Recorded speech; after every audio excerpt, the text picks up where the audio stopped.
নমস্কার। পরশুরামের আজকের পর্বে রিভিউ নিয়ে বাংলা সিরিয়াল সমাচার তোমাদের সামনে এসে গেছে। তো শুরুতেই যেটা আমরা দেখতে পাচ্ছি যে তটিনী তো জিৎ মুখার্জিকে বলছে যে এটা আমাকে পুরো ফাঁদে ফেলার প্ল্যান করা হচ্ছে, আমাকে বদনাম করার চেষ্টা করা হচ্ছে, এটা আমি পরিষ্কার বুঝতে পারছি। তো ওর মাকে বলছে, বিশ্বাস করো মা, আমি এরকমটা করিনি, আমার জীবনে তোমার জামাই ছাড়া আর কেউ নেই, আমি সত্যি এইসব ব্যাপারে কিচ্ছু জানি না, কাঁদতে কাঁদতে বলছে। ওর মা বলছে, আমিও জানি না রে কী সব হচ্ছে, আমি নিজেও কিছু বুঝতে পারছি না, তবে এই সমস্যা থেকে একজনই আমাদের বের করতে পারে, সেটা হচ্ছে পরশুরাম, তটিনীর মা বলছে। আর ওদিকে বিজিৎ ওরই দলের একজন লোককে জিজ্ঞাসা করছে, মানে ওর লোক হচ্ছে পরশুরামকে দেখেছে, এর আগে একজন দেখেছিল, তো তাকে তো কেউ একজন গুলি করে মেরে দিল, পরশুরামের লোকই, মানে পরশুরামই। এবার আরেকজন বলছে, মানে সেও এই দলে ছিল আর কি, তো বলছে যে সেও দেখেছে। তো বিজিৎ বারবার করে জিজ্ঞাসা করছে যে এটা সত্যি, এটা সত্যি সত্যি পরশুরামকে দেখেছো? বলে হ্যাঁ। তখন সেই দিনে সমস্ত ঘটনাটা বলছে, যে কীভাবে ওর চোখের সামনে একজনকে পরশুরাম ত্রিশূল দিয়ে মারলো, বাকিদেরকে মেরেছে, সবটা বলছে, সেখানে বাবিনও আছে। তো ওরা বলছে এটা কী করে সম্ভব, এটা কী করে সম্ভব, এরকমটা বারবার করে ভাবছে। বিজিৎ বলছে, এটা কি করে possible, how is it possible, আমি নিজে হাতে ওকে মেরেছি, না না, এ তো মানুষ, এটার পুজো নয় যে একবার মূর্তি বিসর্জন হয়ে গেল তারপরে আবার গড়ে আবার নতুন করে ফিরে এলো, এটা তো হতে পারে না। এটা তো পুজো নয় যে বছরের পর বছর ফিরে আসবে, এ তো মানুষ, একবার গেছে মানে চলে গেছে, আর ফিরে আসবে না, এইভাবে বলছে। কিন্তু ওর লোক বলছে, না বিশ্বাস করো, আমি দেখেছি পরশুরামকে, বেঁচে আছে, তাই বলছে। ওদিকে পরশুরাম আর বলরাম কথা বলছে, পরশুরাম দাড়ি মোজগুলো খুলেছে, কোট প্যান্টগুলো পরেই আছে। তো বলছে যে রাখে কৃষ্ণ তো মারে কে, আমি বেঁচে থাকবো, আমি বেঁচে থাকবো, অবশ্যই বেঁচে থাকবো। তো কথা বলতে বলতে বলরামের ফোনে একটা ফোন আসে, যেটা শুনে বলরাম অবাক হয়ে যায়। তো পরশুরাম বলছে, কি হয়েছে? বলে, না মানে তটিনীর উপরে অ্যালিগেশন আনা হচ্ছে নতুন করে। বলে, কি অ্যালিগেশন? বলরাম তো কিছুতেই বলতে পারছে না। পরশুরাম বলছে, কি হলো বল, কি অ্যালিগেশন? বলছে, না মানে কোর্টে কেসটা তোলা হবে, আর কেসটা এমনভাবে পেশ করা হচ্ছে যে দেখানো হচ্ছে তটিনীর জীবনে অন্য কোনো পুরুষ মানুষ এসেছে, সেই জন্যে ও ওর স্বামী শিবপ্রসাদ গাঙ্গুলিকে খুন করেছে। তো পরশুরাম বলছে, হতেই পারে না, ওর জীবনে একজনই পুরুষ মানুষ, সেটা হচ্ছে আমি, ও আমাকে খুব ভালোবাসে বলরাম, আমি স্বামী হয়ে সেটা বলছি, ও সতীসাধ্যী স্ত্রী, তো ওর জীবনে কোনো পুরুষ মানুষ আসতে পারে না, তুই চিন্তা করিস না, আমি ঠিক সময় মতো অ্যাপিয়ার করে যাব, আর ওকে আমি ঠিক বাঁচিয়ে নেব। বিজিতের লোকের কথা শুনে আয়ুষী বলছে, কি জামাইবাবু বেঁচে আছে, জামাইবাবু বেঁচে আছে? তো বিজিত বলছে, কেন, তোমার এত আনন্দ কিসের? তো বাবিন বলছে, ওর আনন্দ হবে না? তো আয়ুষী বলছে, হ্যাঁ আমার তো আনন্দ হবেই, কারণ জামাইবাবুকে তো বেঁচে থাকতেই হবে, নাহলে তোমাদের মতো মানুষদের সায়স্তা করবে কে, তাই বলছে। বিজিত বলছে, shut up, just shut up. এবার ও লোককে বলছে যে তুমি হবে টোপ। বলে, টোপ মানে? বলছে যে ও নাকি ছড়িয়ে দেবে, মানে বিজিত নাকি সারা দুনিয়াতে ছড়িয়ে দেবে যে পরশুরাম বেঁচে আছে, আর এই লোকটাকে টোপ হিসেবে নিয়ে যাবে সাক্ষী দেওয়ার জন্য, মানে পরশুরামকে ধরার একটা ফোন দিয়ে আসছে। তো তার মাঝে এটাও বলছে যে একজন যেন হঠাৎ করে আমাদের মাঝখান থেকে উবে গেল। তো বলছে, কে সে? বলছে, শীতল, তাই বলছে, মানে সন্দেহ যাচ্ছে শীতলের উপর। তো ওদিকে জিৎ মুখার্জি মানে ইয়েকে বলছে, মানে মানে কর্ণ আর কি, কর্ণকে নন্দিনী বলছে যে এটা কি করে সম্ভব, আমি কি করে মিথ্যে কেসটাকে মানে মিথ্যে প্রমাণ দিয়ে মিথ্যে কেস, মানে এটাকে কি করে মিথ্যে প্রমাণ করব, আমি কি করে করব জানি না। বলে, করতে তোমাকে হবেই, তুমি যত দর হাঁকতে পারো হাঁকো, যত টাকা লাগে আমি দেবো, যেভাবে আমাকে কালি ছোড়া হয়েছিল, আমাকে কালিমায় মানে কালিমা করা হয়েছিল, সেইভাবে ওকেও মানে কালি মাখাবে আর কি, ওর ইয়েতেও নাকি দাগ লাগাবে, তাই বলছে, মানে তটিনীকে অপমান করবে সেইভাবেই। তাই নন্দিনীকে বলছে যে যেভাবেই হোক করো।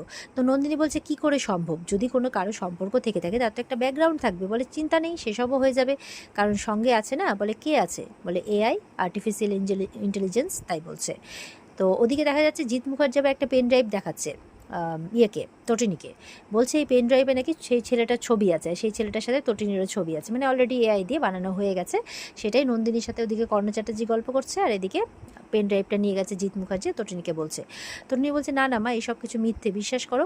বলে, হ্যাঁ, ওই ছেলেটা এখনও তটিনীকে বদনাম করতে চায় না, তাই তো পেন ড্রাইভটা আমাকে পাঠিয়েছে, আর এখানে সব প্রমাণ আছে। তো তটিনী ওর মাকে বলছে, না মা বিশ্বাস করো। বলে, তুই চিন্তা করিস না, যদি তুই সৎ হোস তাহলে কর্ণ চ্যাটার্জি কেন, জিৎ মুখার্জি কেন, কেউই তোকে মানে তোকে অপমান করতে পারবে না, তোকে বদনাম করতে পারবে না, তাই বলছে। তুই আগে ছবিগুলো দেখ, ছেলেটা কে, ছেলেটার নাম কি? তটিনী বলছে, আমি কিচ্ছু জানি না।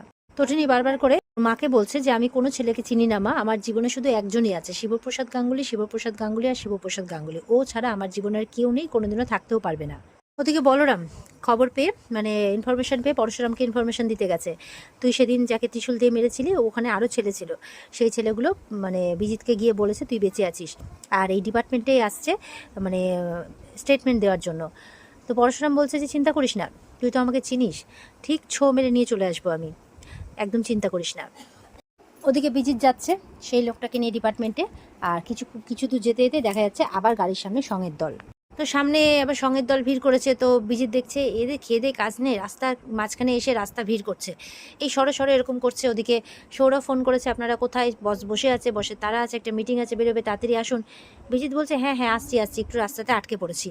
এবার তো বিজয় স্মরণ করতে করতে হঠাৎ করে মনে পড়েছে, আরে সঙ্গের দল। তখন তো সঙ্গের দলকে একদম দেখতে চলে গেছে, এক এক করে মুখ দেখছে যে এই সঙ্গের দলের মধ্যে যদি পরশুরাম থাকে, এই জন্য মুখ দেখছে। আর সেখানে কিন্তু মহাদেব নেই। তো এই দেখতে দেখতে হঠাৎ করে শান্টু গায়েব। শান্টু বলতে যেই ছেলেটাকে নিয়ে যাচ্ছিল স্টেটমেন্ট দেওয়ার জন্য, সে গায়েব, আর দেখতে পাচ্ছে না। শান্টু শান্টু কোথায় গেলি করে খুঁজে যাচ্ছে এদিক ওদিক। তো পরশুরাম বলছে স্টেটমেন্ট দিতে যাচ্ছিস তুই যে আমি বেঁচে আছি? আমি বেঁচে আছি? তুই যদি স্টেটমেন্ট দিয়ে দিস তাহলে তো সব খেলাই শেষ, তাই না?